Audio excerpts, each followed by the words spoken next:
guys, and welcome to my Digimon review for Digimon Adventures 02, the movie Hurricane Touchdown Evolution, the Golden Digimentals.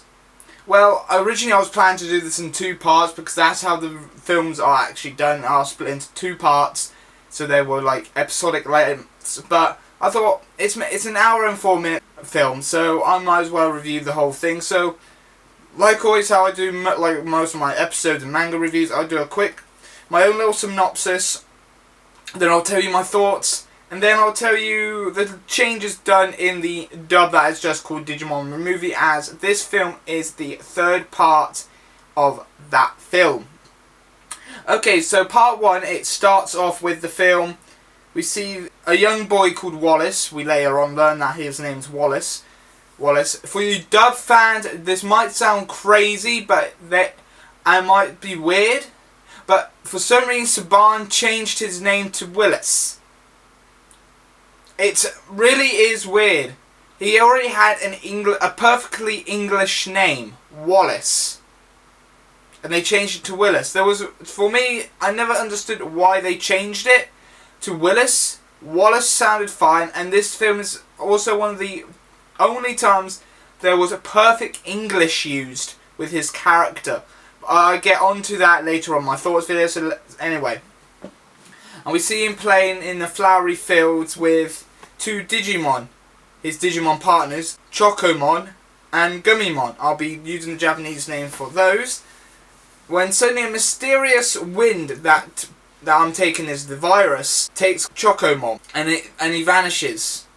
Then the credits roll, and we then see the new chosen children playing at the beach, and we see glimpses of Sora, Izzy, Joe, Tai, and Matt doing their normal day activities. Then we see TK Kari with Mimi doing where she's helping upload some photos Kari took with a camera while on a trip to America. After that, TK mentioned Davis is going to get angry with one of the photos Kari sent to crying Digimon. The same wind that took Chocomon then took Mimi, Tai, Sora, Izzy, Joe, and Matt. It cuts then to Wallace and Terriermon, who he calls Gummimon. Yeah, that's one of the errors, but at the same time, I am going to tell you my thoughts and reasons for this error anyway later on. Fighting Indigomon, who he also still refers to Chocomon. Then when TK asks what the fighting was about, Wallace runs away. Kari then sends a message to Davis asking for help. So the other 02 chosen children fly to America. While on their way, Kari and TK were on a trade heading to the Summer Memory. This is after part on listening in on Wallace's conversation on a public telephone network. Also, they ran into Indigomon there on the train, and he takes all the passengers on the train, even the driver, so the train suddenly stops for some odd reason, and they were left alone on the train and they had to get a bus. Davis and Co. hitchhike and meet Wallace after getting on the truck. They talked about a bit to learn more about the situation, then notice and then hitchhiked again, but Davis and Wallace missed the ride as the driver then drove off after Indigomon attacks them, and we learn he does not recognize Wallace anymore. So that was the synopsis for the first part. Pretty much, really, the thoughts on this. It was interesting, the fact that Tai and Co were heavily used in this film.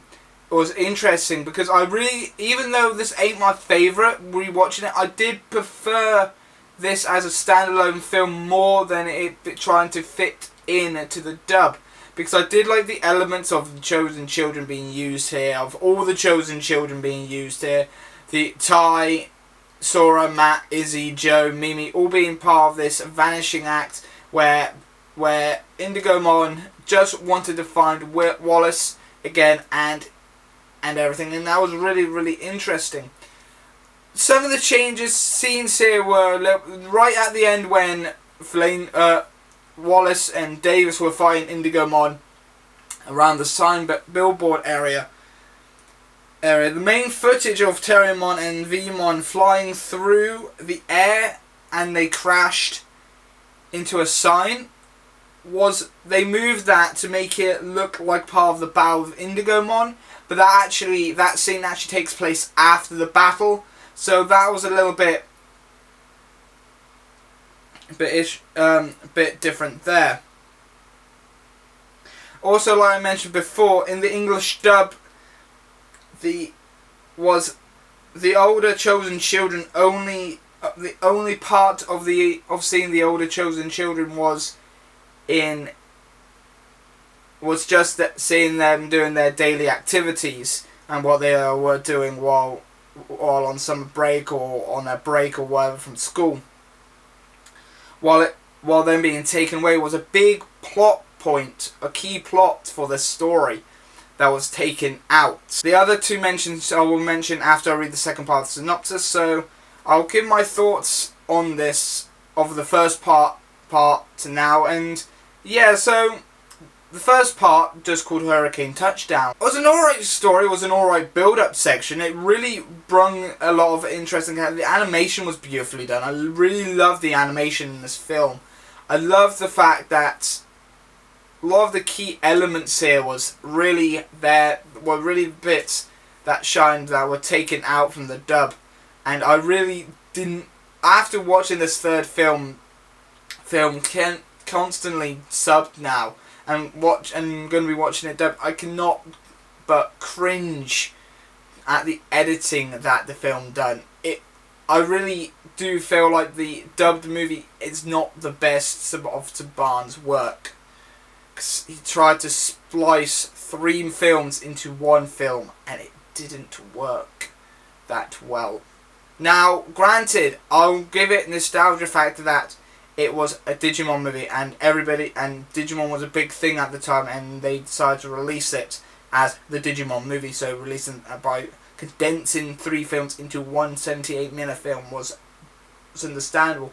But I feel like they could have just done the full versions of Our War Game and Hurricane Touchdown as 2 films, as splicing those 2 films together, and then have the Digimon Adventure part as a TV special on TV, because then it wouldn't feel bad. It would feel a bit more, because then they could have had the whole an hour and 40-minute length and didn't need to edit any of the film. But yet again, they might have needed to edit Hurricane Touchdown, because there's a lot of violence in the second part that probably needed edited out anyway. But anyway, let's get to part 2 now, shall we? And then we'll crack down to that, and then we'll talk about some of the changes from the dub in here as well.